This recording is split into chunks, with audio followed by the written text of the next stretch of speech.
Banjur kepiye? Nanging aku mampu ya ora bisa. Terus sababe opo bisa? Lah yo mau Kakang. Aku kepengin Kakang dadi priya pinunjul ing Praja Majapahit. Oh, dadi mangko ya. Apa itu ora alasan mukaku sampe dapat nang bisa? Ora Kakang. Sejatine aku wis nate prasopo Kakang. Prasopo sing kepiye? Ora kok. Iya. Aku wis nate prasopo. Yen aku bakal swita marang priya pinunjul sing bisa masyarakat. Sing bisa. Jabelan sing jabelan di kampus baru. Ora Kakang. Kuwi prasopo Kakang. Aku mung bakal swita marang priya pinunjul sing bisa masyarakat Kakang.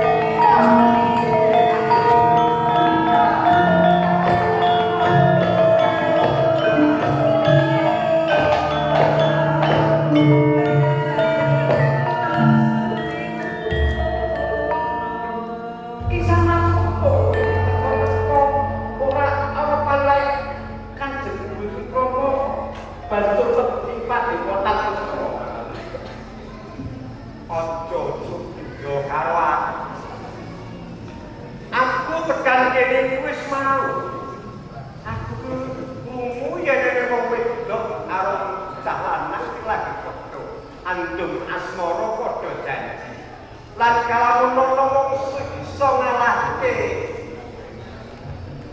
Bidusari sapa Bidusari bakal arep ditani tak ngono to Mas Iya. Nanti ketemu Kakang Batek Seto. ing mongko janjimu tak tukok saka kono mau yen kowe iki wis kadung janji Lah ini jadi sing ngono nek iso nglakukan tapi yo piye mau tarare piye bisa ya wis sing gedhe pangaporamu ditepungake wae ditepungake aku Mahapati dene genepe jenengku Mahapati aku Akyang Ki Haludo Mahapati Tamtomo saka Majapahit. oh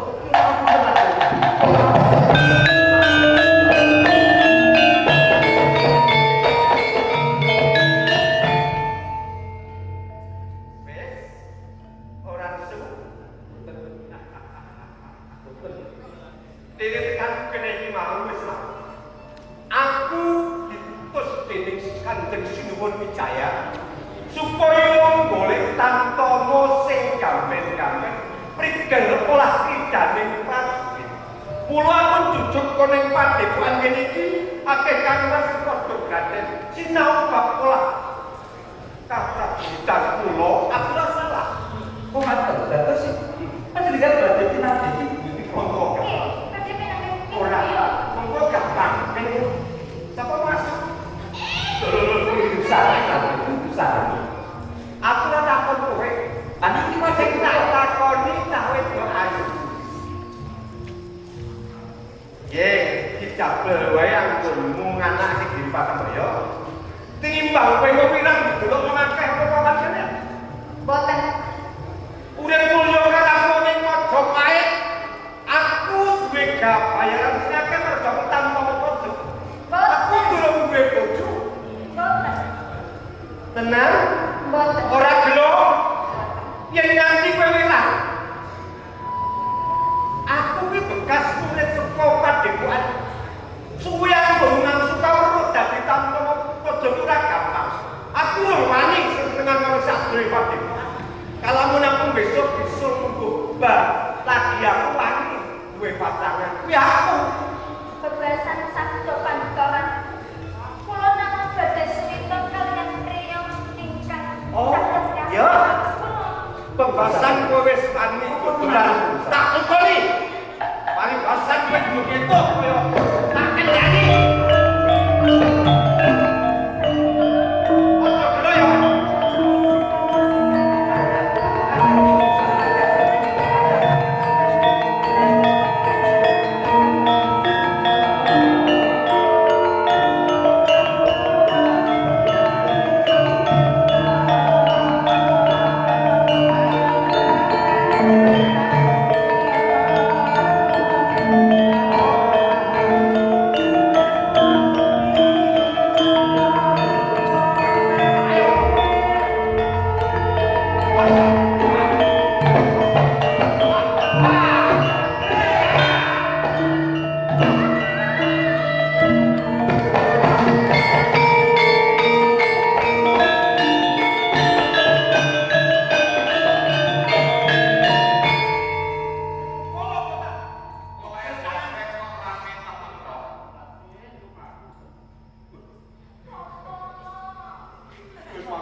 Deneo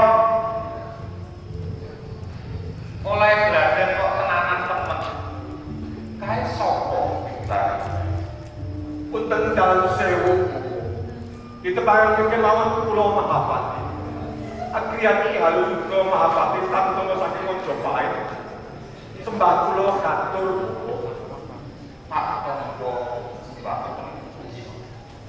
Ibu Sari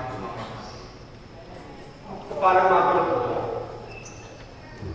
ini pulau suwan boten lajeng pinanggih dhateng Bapak nanging mondhok wonten setengah awit kula pireng kepireng dening Traseswa Digopo sami prasopo napa malih ingkang panuta menika ingkang ayu menika sampun prasopo sasaka bisa ngalahke aku bakal tak critani aku digrempek bojo iki ngaten kok apa bener sami ayo aja goro ana ing prasaja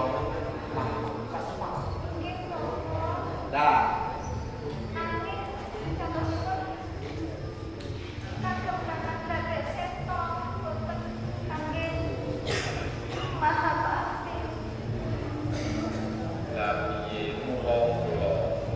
wong kuwi aja kumanku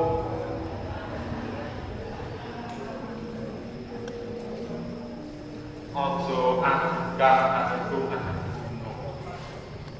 sak dhuwur langit isih ana langit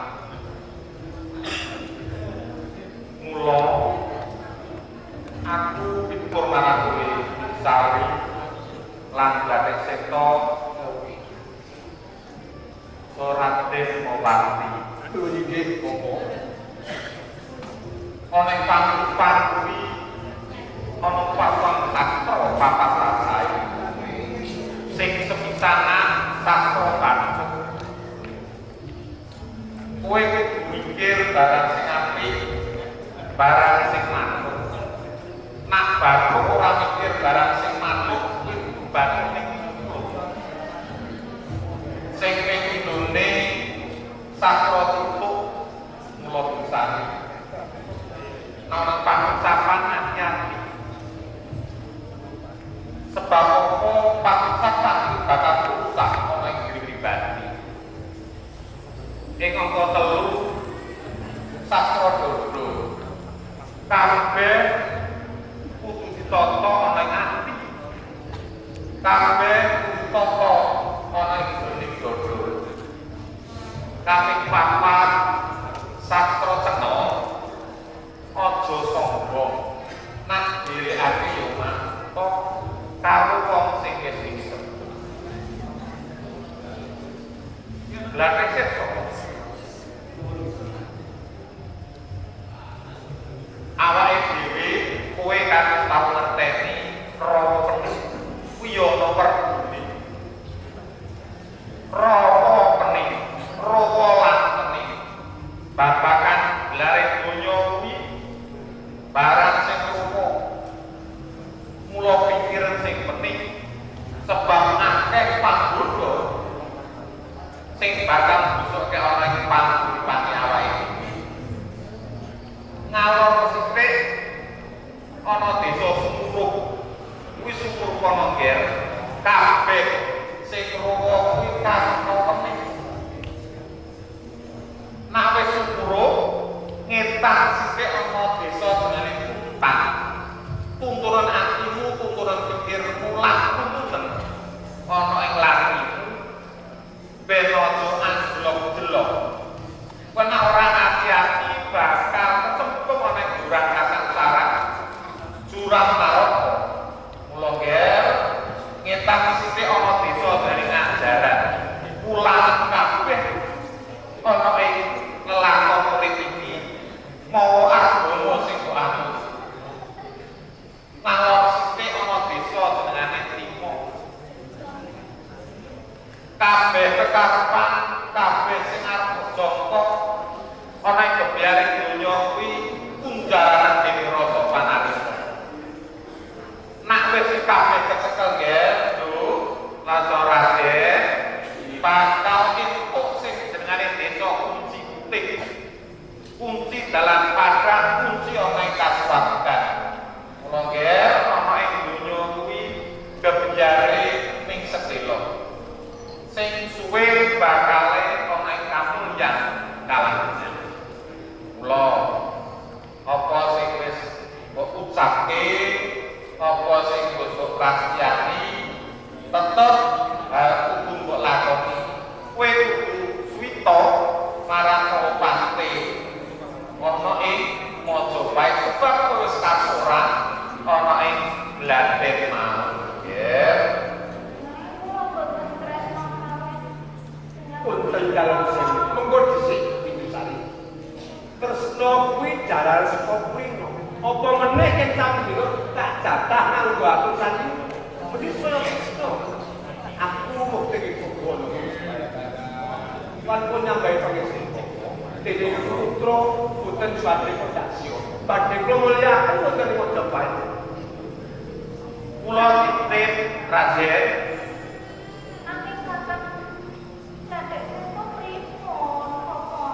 Mungkin bisa.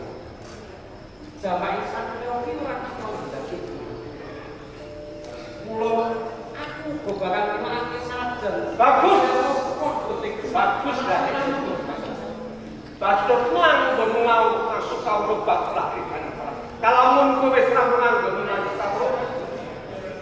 Matur wae kalah. Kowe bab kata.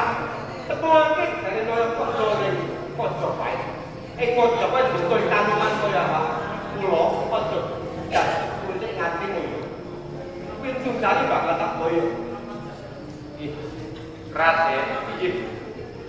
kula titip dagem sarep sak sapunipun dumugi Majapahit sampun nganggep sio-sio Oh, boten babar pisan boten kok. Badhe kula mulyaken kok. Bindusari Ayo tak tak boyo.